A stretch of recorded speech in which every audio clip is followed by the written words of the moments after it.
ਸਤਿ ਸ਼੍ਰੀ ਅਕਾਲ। ਨਿਊਜ਼ 18 ਪੰਜਾਬ ਹਰਿਆਣਾ ਹਿਮਾਚਲ ਦੇਖ ਰਹੇ ਸਾਰੇ ਦਰਸ਼ਕਾਂ ਦਾ ਸਵਾਗਤ ਹੈ। ਖਬਰਾਂ ਦਾ ਪ੍ਰਾਈਮ ਟਾਈਮ ਲੈ ਕੇ ਮੈਂ ਵਿਜੇਪਾਲ ਸਿੰਘ ਬਰਾੜ ਤੁਹਾਡੇ ਸਾਹਮਣੇ ਹਾਜ਼ਰ ਹਾਂ। ਸਵੇਰ ਤੋਂ ਅਸੀਂ ਲਗਾਤਾਰ ਚਰਚਾ ਕਰ ਰਹੇ ਹਾਂ 2022 ਦੇ ਡੀ ਫੈਕਟਰ। 22 ਦਾ ਡੀ ਫੈਕਟਰ ਮਤਲਬ 2022 ਦੇ ਵਿੱਚ ਪੰਜਾਬ 'ਚ ਦਲਿਤ ਭਾਈਚਾਰੇ ਦੀ ਭੂਮਿਕਾ, ਦਲਿਤ ਭਾਈਚਾਰੇ ਦਾ ਫੈਕਟਰ ਜਾਂ ਦਲਿਤ ਭਾਈਚਾਰੇ ਦਾ ਵੋਟ ਬੈਂਕ ਕੀ ਰਹਿਣ ਵਾਲਾ ਹੈ ਔਰ ਹੁਣ ਤੱਕ ਕਿਸ ਤਰੀਕੇ ਨਾਲ ਸਿਆਸਤ ਚੱਲਦੀ ਆਈ ਹੈ ਤੇ ਅੱਗੇ ਖਾਸ ਕਰਕੇ ਦਲਿਤ ਭਾਈਚਾਰੇ ਨੂੰ ਕੀ ਉਮੀਦਾਂ ਨੇ। ਪੰਜਾਬ ਦੀ ਸਿਆਸਤ 'ਚ ਦਲਿਤ ਫੈਕਟਰ ਬਾਰੇ ਚਰਚਾ ਪਿਛਲੇ ਕੁਝ ਸਮੇਂ ਤੋਂ ਤੇਜ਼ ਹੋਈ ਹੈ, ਖਾਸ ਤੌਰ ਤੇ ਉਦੋਂ ਜਦੋਂ ਸੁਖਬੀਰ ਬਾਦਲ ਨੇ ਦਲਿਤ ਡਿਪਟੀ ਸੀਐਮ ਬਣਾਉਣ ਦਾ ਐਲਾਨ ਕੀਤਾ ਤਾਂ ਬੀਜੇਪੀ ਨੇ ਦਲਿਤ ਸੀਐਮ ਦਾ ਹੀ ਪੱਤਾ ਖੇਡ ਦਿੱਤਾ। 2022 'ਚ ਦਲਿਤਾਂ ਦੀ ਕੀ ਭੂਮਿਕਾ ਰਹਿ ਸਕਦੀ ਹੈ, ਇਸ ਨੂੰ ਲੈ ਕੇ ਵੱਖ-ਵੱਖ ਪਹਿਲੂ ਕੀ ਨੇ, ਦਲਿਤ ਵੋਟ ਬੈਂਕ ਕੀ 2022 ਦੀ ਤਸਵੀਰ ਬਦਲ ਸਕਦਾ ਹੈ, ਇਸ ਸਭ ਤੇ ਚਰਚਾ ਕਰਾਂਗੇ ਅੱਜ ਖਬਰਾਂ ਦੇ ਪ੍ਰਾਈਮ ਟਾਈਮ ਵਿੱਚ।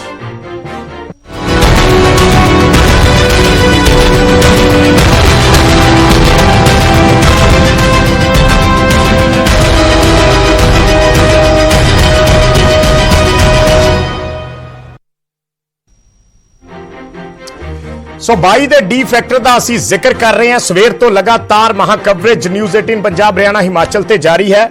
ਜਿਵੇਂ ਪਹਿਲਾਂ ਮੈਂ ਇੰਟਰੋਡਕਸ਼ਨ ਦੇ ਵਿੱਚ ਕਿਹਾ ਕਿ ਇਹ ਚਰਚਾ ਪਿਛਲੇ ਦਿਨਾਂ ਤੋਂ ਜ਼ਿਆਦਾ ਸ਼ੁਰੂ ਹੋਈ ਹੈ, ਜਦੋਂ ਸੁਖਬੀਰ ਬਾਦਲ ਹੋਰਾਂ ਨੇ ਕਿਹਾ ਕਿ ਅਸੀਂ ਡਿਪਟੀ ਸੀਐਮ ਦਾ ਜਿਹੜਾ ਅਹੁਦਾ ਹੈ ਜੇ ਸਾਡੀ ਸਰਕਾਰ ਬਣਦੀ ਹੈ ਤਾਂ ਅਸੀਂ ਦਲਿਤ ਭਾਈਚਾਰੇ ਨੂੰ ਦੇਵਾਂਗੇ ਜਾਂ ਦਲਿਤ ਵਰਗ ਨਾਲ ਸੰਬੰਧਿਤ ਜੋ ਵੀ ਉਹਨਾਂ ਦੀ ਪਾਰਟੀ ਦਾ ਨੁਮਾਇੰਦਾ ਹੋਏਗਾ ਉਸ ਨੂੰ ਦੇਵਾਂਗੇ।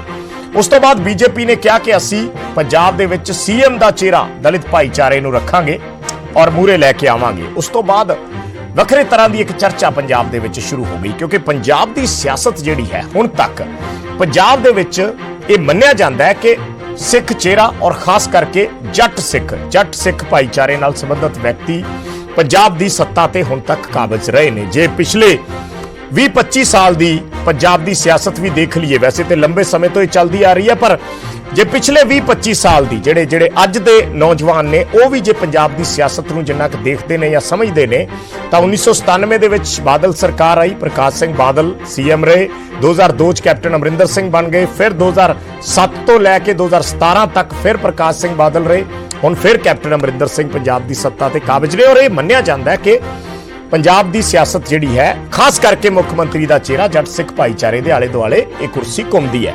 ਪਰ ਹੁਣ ਸ਼ਾਇਦ ਤਸਵੀਰ ਬਦਲਣ ਲੱਗੀ ਹੈ ਜਦੋਂ ਦੀ ਇਹ ਬਿਆਨਬਾਜ਼ੀ ਸ਼ੁਰੂ ਹੋਈ ਹੈ ਜਾਂ ਸਿਆਸੀ ਪਾਰਟੀਆਂ ਨੇ ਆਪਣੇ ਪੱਤੇ ਖੋਲਣ ਦੀ ਕੋਸ਼ਿਸ਼ ਕੀਤੀ ਹੈ। ਜਿਸੇ ਤੇ ਚਰਚਾ ਕਰਦੇ ਹਾਂ, ਮਹਿਮਾਨ ਸਾਡੇ ਨਾਲ ਜੁੜੇ ਨੇ ਬੀਜੇਪੀ ਤੋਂ ਰਾਜੇਸ਼ ਬਾਘਾ, ਸ਼੍ਰੋਮਣੀ ਅਕਾਲੀ ਦਲ ਤੋਂ ਪਵਨ ਕੁਮਾਰ ਟੀਨੂ ਜੁੜੇ ਨੇ, ਆਮ ਆਦਮੀ ਪਾਰਟੀ ਤੋਂ ਲਾਲਚੰਦ ਪ੍ਰਧਾਨ ਦੇ ਉਹ ਸਾਡੇ ਨਾਲ ਜੁੜੇ ਨੇ, ਉਹਨਾਂ ਦੇ ਨਾਲ ਗੱਲਬਾਤ ਕਰਾਂਗੇ ਔਰ ਸਾਡੇ ਸਹਿਯੋਗੀ ਵੀ ਸਾਡੇ ਨਾਲ ਵਿੱਚ ਸਾਥ ਦਿੰਦੇ ਰਹਿਣਗੇ, ਗੱਲਬਾਤ ਕਰਾਂਗੇ। ਸ਼ੁਰੂਆਤ ਮੈਂ ਪਵਨ ਟੀਨੂ ਜੀ ਤੁਹਾਡੇ ਤੋਂ ਕਰਨਾ ਚਾਹੂੰਗਾ। ਪੰਜਾਬ ਦੀ ਸਿਆਸਤ ਜਿਸ ਤਰੀਕੇ ਨਾਲ ਮੈਂ ਜ਼ਿਕਰ ਕੀਤਾ ਕਿ ਜੱਟ ਸਿੱਖ ਭਾਈਚਾਰੇ ਦੇ ਦੁਆਲੇ ਘੁੰਮਦੀ ਰਹੀ ਹੈ ਔਰ ਸ਼ੁਰੂ ਤੋਂ ਇਹ ਮੰਨਿਆ ਜਾਂਦਾ ਰਿਹਾ ਹੈ ਕਿ ਬੀਐਸਪੀ ਭਾਵੇਂ ਉਹਨਾਂ ਉਸ ਵਰਗ ਦੀ ਨੁਮਾਇੰਦਗੀ ਕਰਦੀ ਹੋਵੇ, ਦਲਿਤ ਭਾਈਚਾਰੇ ਦੀ ਨੁਮਾਇੰਦਗੀ ਕਰਦੀ ਹੋਵੇ, ਪਰ ਪੰਜਾਬ ਦੇ ਵਿੱਚ ਜਦੋਂ ਦੀਆਂ ਵੀ ਸਰਕਾਰਾਂ ਰਹੀਆਂ ਸ਼ੁਰੂ 'ਚ ਇਹ ਮੰਨਿਆ ਜਾਂਦਾ ਰਿਹਾ ਵੀ ਝੁਕਾਅ ਕਾਂਗਰਸ ਵੱਲ ਰਿਹਾ ਦਲਿਤ ਭਾਈਚਾਰੇ ਦਾ, ਦਲਿਤ ਵਰਗ ਦਾ। ਪਰ ਜਦੋਂ 2007 ਦੇ ਵਿੱਚ ਤੁਹਾਡੀ ਸਰਕਾਰ ਸੱਤਾ ਦੇ ਵਿੱਚ ਆਈ ਹੈ, ਪਹਿਲਾਂ 1997 ਦੇ ਵਿੱਚ ਆਈ ਸੀ, ਫਿਰ ਵਿੱਚੋਂ 2002 ਤੋਂ 7 ਤੱਕ ਕਾਂਗਰਸ ਰਹੀ, ਫਿਰ 7 ਦੇ ਵਿੱਚ ਉਸ ਵੇਲੇ ਤੁਹਾਡੀ ਪਾਰਟੀ ਨੇ ਬੜੇ ਵੱਡੇ ਦਾਅਵੇ ਕੀਤੇ ਕਿ ਅਸੀਂ ਦਲਿਤਾਂ ਦੇ ਲਈ ਬਹੁਤ ਕੁਝ ਕੀਤਾ ਔਰ ਇਹ ਵੋਟ ਬੈਂਕ ਸਾਡੇ ਵੱਲ ਟਿਲਟ ਹੋ ਗਿਆ। ਕਿਉਂ ਲੱਗਦਾ ਅਕਾਲੀ ਦਲ ਨੂੰ ਕਿ ਵੋਟ ਬੈਂਕ ਜਿਹੜਾ ਦਲਿਤ ਵੋਟ ਬੈਂਕ ਹੈ ਉਹ ਅਕਾਲੀ ਦਲ ਵੱਲ ਟਿਲਟ ਹੋਇਆ ਔਰ ਕਿਉਂ ਸੁਖਬੀਰ ਬਾਦਲ ਨੂੰ ਇਸ ਮੌਕੇ ਤੇ ਆ ਕੇ ਹੁਣ ਇਹ ਐਲਾਨ ਕਰਨਾ ਪਿਆ ਕਿ ਉਪ ਮੁੱਖ ਮੰਤਰੀ ਜਿਹੜਾ ਹੈ ਉਹ ਦਲਿਤ ਭਾਈਚਾਰੇ ਨਾਲ ਸੰਬੰਧਿਤ ਹੋਏਗਾ? ਟੀਨੂ ਜੀ। ਵਿਜੇਪਾਲ ਜੀ, ਮੈਂ ਤੁਹਾਡਾ ਧੰਨਵਾਦ ਕਰਦਾ। ਦੇਖੋ, ਇਹ ਚਰਚਾ ਜਿਹੜੀ ਹੈ ਡਿਪਟੀ ਸੀਐਮ ਦੀ 14 ਅਪ੍ਰੈਲ 2021 ਤੋਂ ਸ਼ੁਰੂ ਹੋਈ ਸੀ, ਜਿੱਦਣ ਡਾਕਟਰ ਅੰਬੇਡਕਰ ਸਾਹਿਬ ਦਾ ਜਨਮ ਦਿਹਾੜਾ ਸੀ ਜਲੰਧਰ 'ਚ ਜੀ। ਉਸ ਮੌਕੇ ਤੇ ਸੁਖਬੀਰ ਸਿੰਘ ਬਾਦਲ ਆਏ ਸੀ। ਉਹਨਾਂ ਨੇ ਇਹ ਵੀ ਐਲਾਨ ਕੀਤਾ ਸੀ ਵੀ ਜੇ ਸਾਡੀ ਸਰਕਾਰ ਬਣੀ ਤਾਂ ਅਸੀਂ ਦਲਿਤ ਭਾਈਚਾਰਿਆਂ ਵਿੱਚੋਂ ਡਿਪਟੀ ਸੀਐਮ ਬਣਾਵਾਂਗੇ ਔਰ ਨਾਲ ਹੋਰ ਵੀ ਇੱਕ ਵੱਡਾ ਐਲਾਨ ਕੀਤਾ ਸੀ ਕਿ ਅਸੀਂ ਦੁਆਬੇ ਦੇ ਅੰਦਰ ਜੀ ਇੱਕ ਵਰਲਡ ਕਲਾਸ ਯੂਨੀਵਰਸਿਟੀ ਵੀ ਬਣਾਵਾਂਗੇ ਡਾਕਟਰ ਅੰਬੇਡਕਰ ਸਾਹਿਬ ਦੇ ਨਾਂ ਦੇ ਉੱਤੇ। ਸੋ ਇਹ ਦੋਨੋਂ ਹੀ ਆਪਣੇ ਆਪ ਵਿੱਚ ਬੜੇ ਵੱਡੇ ਐਲਾਨ ਸੀ। ਦੂਜੀ, ਅਕਾਲੀ ਦਲ ਦੇ ਏਜੰਡੇ 'ਚ ਆ ਜਾਣਾ ਕੋਈ ਗੱਲ ਇਹ ਮਹੱਤਵਪੂਰਨ ਹੈ, ਇਹ ਅਹਿਮੀਅਤ ਰੱਖਦੀ ਹੈ। ਦੂਜੀਆਂ ਪਾਰਟੀਆਂ ਦੇ ਕਹਿਣੀ ਤੇ ਕਥਨੀ 'ਚ ਬੜਾ ਫਰਕ ਹੁੰਦਾ ਹੈ।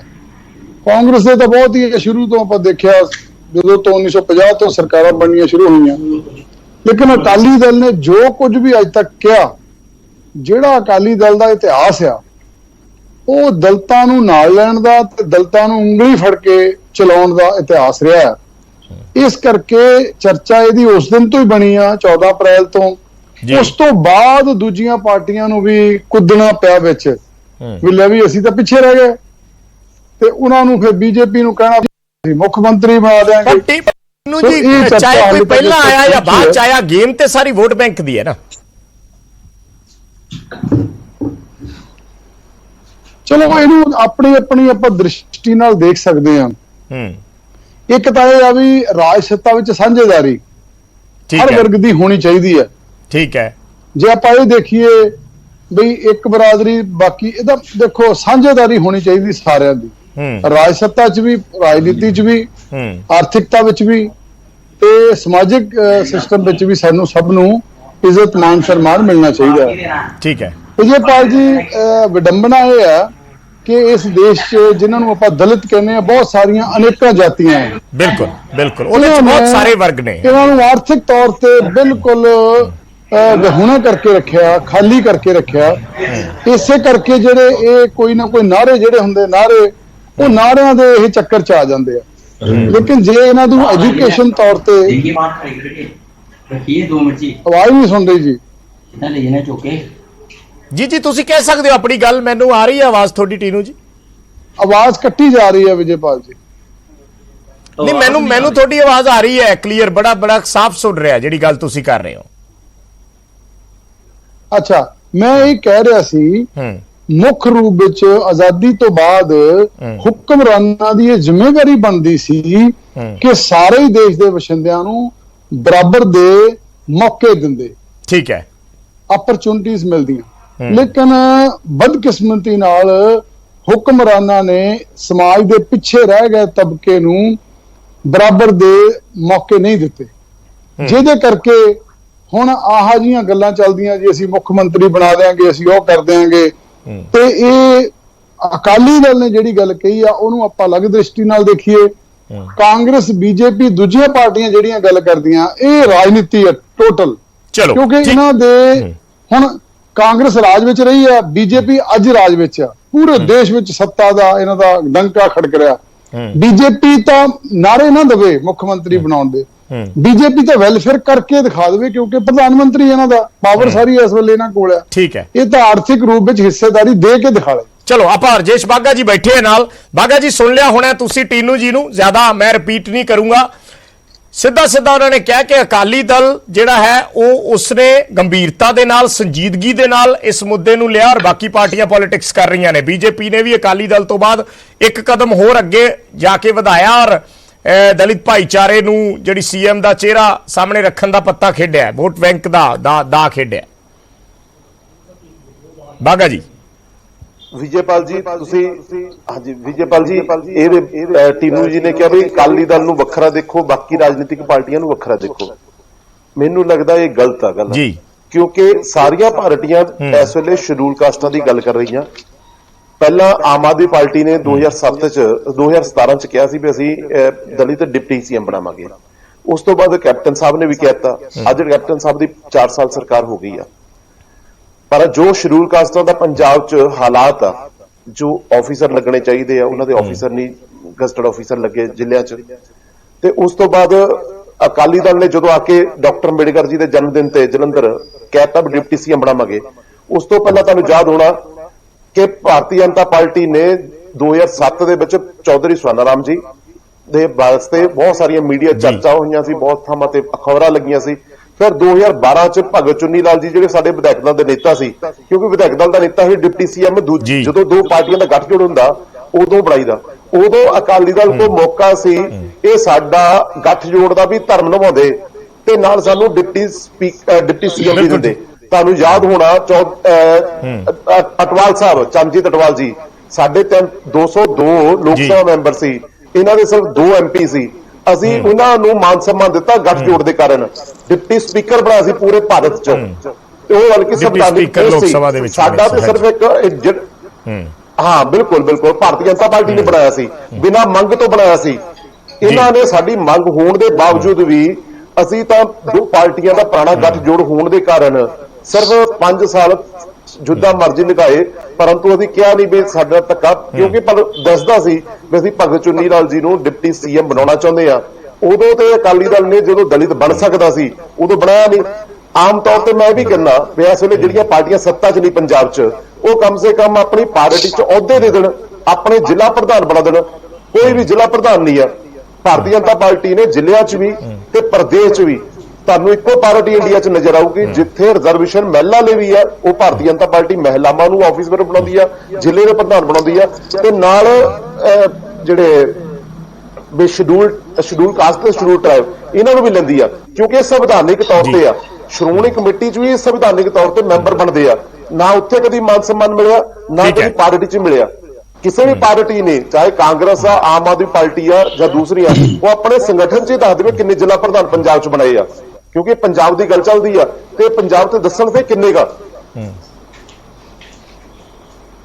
ਠੀਕ ਹੈ। ਮੈਂ ਆਪਣੇ ਨਾਲ ਆਮ ਆਦਮੀ ਪਾਰਟੀ ਤੋਂ ਵੀ ਜੁੜੇ ਨੇ ਮਹਿਮਾਨ, ਉਹਨਾਂ ਤੋਂ ਵੀ ਇੱਕ ਕਮੈਂਟ ਲੈਣੇ ਆ, ਫਿਰ ਇਸ ਗੱਲ ਨੂੰ ਇੱਕ ਪੁਆਇੰਟ ਤੋਂ ਅੱਗੇ ਵਧਾਵਾਂਗੇ। ਲਾਲ ਸਿੰਘ ਜੀ, ਤੁਸੀਂ ਕਿਸ ਲਿਹਾਜ਼ ਨਾਲ ਵਾਚ ਰਹੇ ਹੋ ਇਸ ਪੂਰੀ ਸਥਿਤੀ ਨੂੰ ਇਸ ਵੇਲੇ? ਜਿਵੇਂ ਮੈਂ ਸ਼ੁਰੂਆਤ ਕੀਤੀ ਸੀ ਕਿ ਅਕਾਲੀ ਦਲ ਨੇ ਐਲਾਨ ਕੀਤਾ ਡਿਪਟੀ ਸੀਐਮ ਦਾ, ਉਸ ਤੋਂ ਬਾਅਦ ਬੀਜੇਪੀ ਨੇ ਐਲਾਨ ਕਰਤਾ ਕਿ ਅਸੀਂ ਸੀਐਮ ਦਾ ਚਿਹਰਾ ਦੇਵਾਂਗੇ। ਹੁਣ ਰਾਜੇਸ਼ ਬਾਘਾ ਜੀ ਜਿਹੜੀ ਗੱਲ ਕਹਿ ਰਹੇ ਨੇ, ਹਾਲਾਂਕਿ ਜਿਹੜੀ ਗੱਲ ਰਾਜੇਸ਼ ਬਾਘਾ ਜੀ ਨੇ ਕੀਤੀ ਹੈ ਉਹਦੇ 'ਚ ਕਈ ਗੱਲਾਂ ਔਨ ਰਿਕਾਰਡ ਨੇ, ਉਸ ਦੇ ਵਿੱਚ ਉਸ ਨੂੰ ਝੁਠਲਾਇਆ ਨਹੀਂ ਜਾ ਸਕਦਾ। ਜਿਹੜੇ ਨਾਮ ਉਹਨਾਂ ਨੇ ਗਿਣਾਏ ਕਿ ਉੱਥੇ ਨੁਮਾਇੰਦਗੀਆਂ ਤਾਂ ਦਿੱਤੀਆਂ, ਅੱਜ ਦੀ ਡੇਟ 'ਚ ਇੱਕ ਚੀਜ਼, ਇੱਕ ਦੋ ਨਾਮ ਜਿਹੜੇ ਰਾਜੇਸ਼ ਬਾਘਾ ਜੀ ਨੇ ਨਹੀਂ ਲਏ, ਉਹ ਨਾਮ ਮੈਂ ਲੈ ਦਿੰਦਾ ਕਿ ਵਿਜੇ ਸਾਂਪਲਾ ਹੋਰਾਂ ਨੂੰ ਪ੍ਰਧਾਨ ਬਣਾਇਆ ਪੰਜਾਬ ਬੀਜੇਪੀ ਦੇ ਪ੍ਰਧਾਨ ਰਹੇ ਨੇ ਪਿਛਲੇ ਟਾਈਮ ਦੇ ਵਿੱਚ, ਕੇਂਦਰ ਦੇ ਵਿੱਚ ਉਹਨਾਂ ਨੂੰ ਮੰਤਰੀ ਬਣਾਇਆ, ਔਰ ਅੱਜ ਜੇ ਸਰਕਾਰ ਹੈ ਤਾਂ ਅੱਜ ਵੀ ਸੋਮ ਪ੍ਰਕਾਸ਼ ਪੰਜਾਬ ਤੋਂ ਐਮਪੀ ਨੇ ਔਰ ਕੇਂਦਰ ਦੇ ਵਿੱਚ ਮੰਤਰੀ ਨੇ। ਸੋ ਇਹ ਚੀਜ਼ਾਂ ਔਨ ਰਿਕਾਰਡ ਨੇ।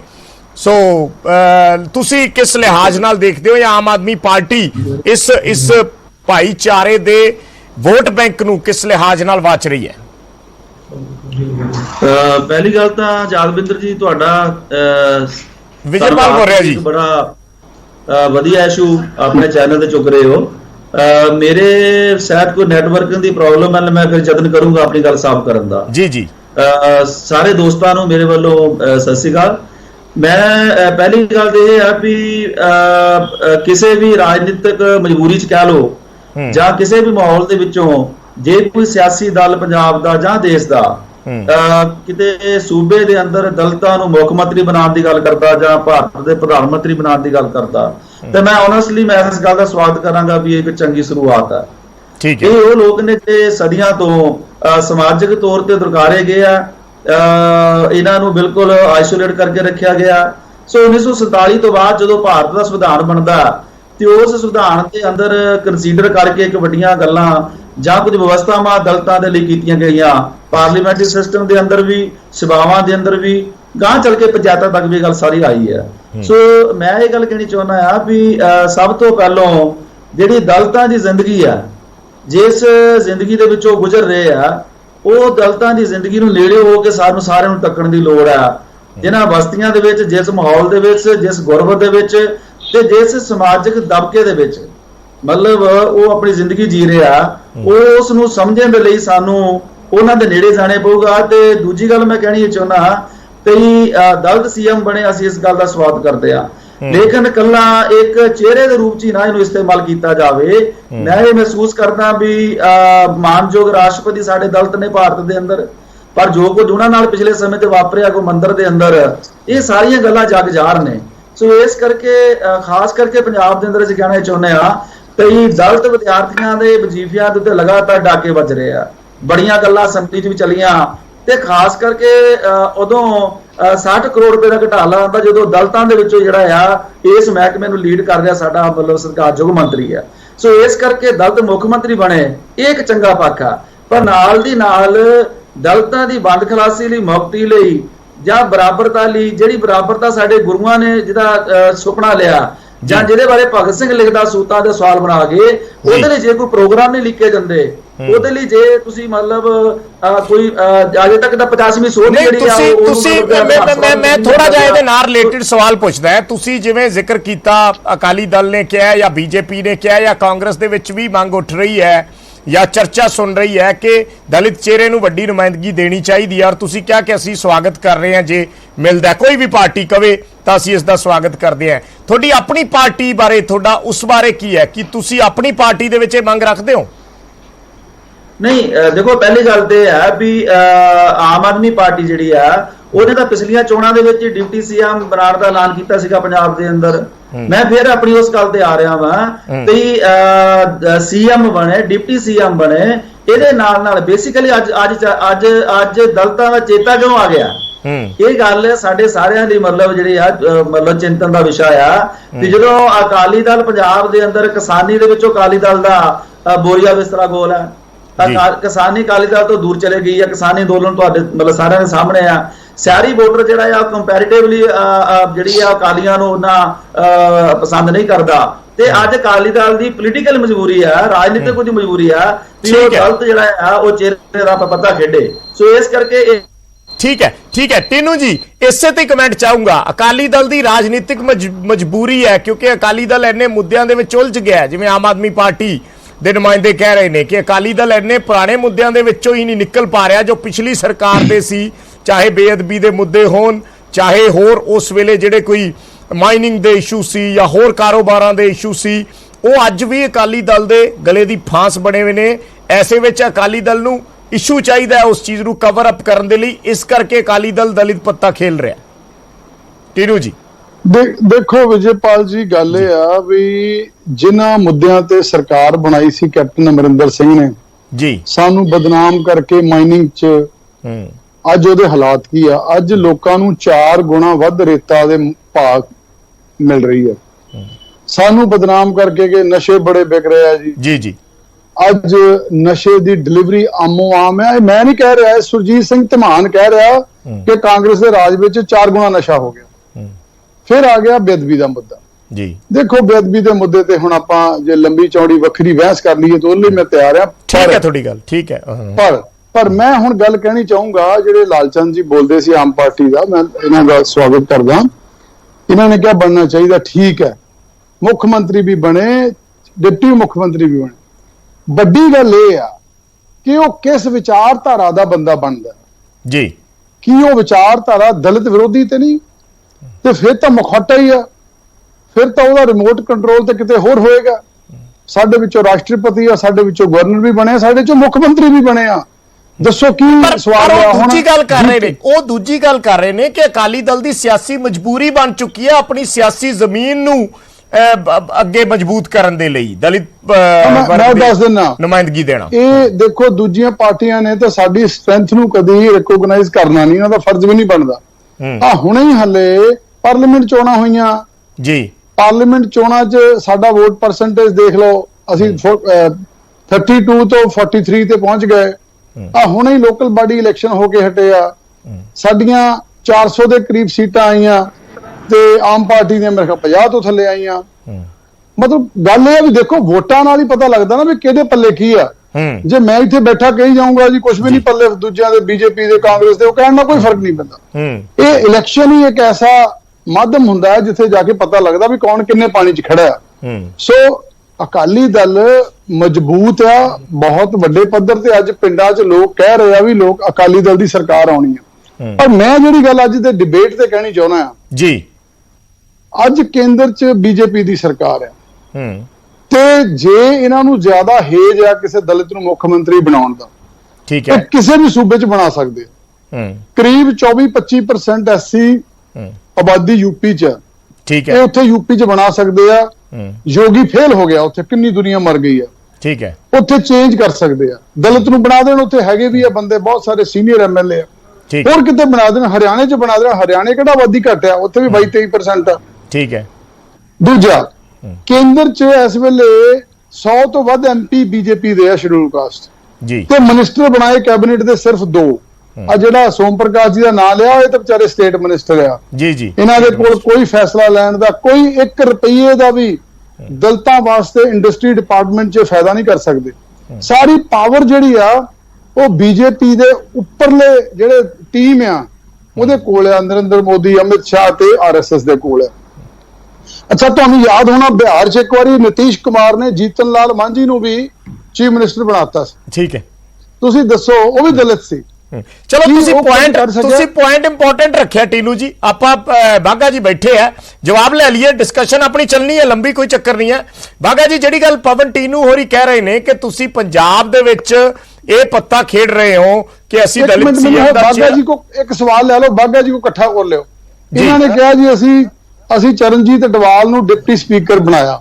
ਠੀਕ ਹੈ, ਤੇ ਇਹਨਾਂ ਇਹ ਆਪੇ ਕਿਹਾ ਇਹਨਾਂ ਦੀਆਂ 202 ਸੀਟਾਂ ਆ, ਸਰਕਾਰ ਬਣਾਉਣ ਲਈ 272 ਚਾਹੀਦੀਆਂ ਹੁੰਦੀਆਂ ਕੇਂਦਰ 'ਚ।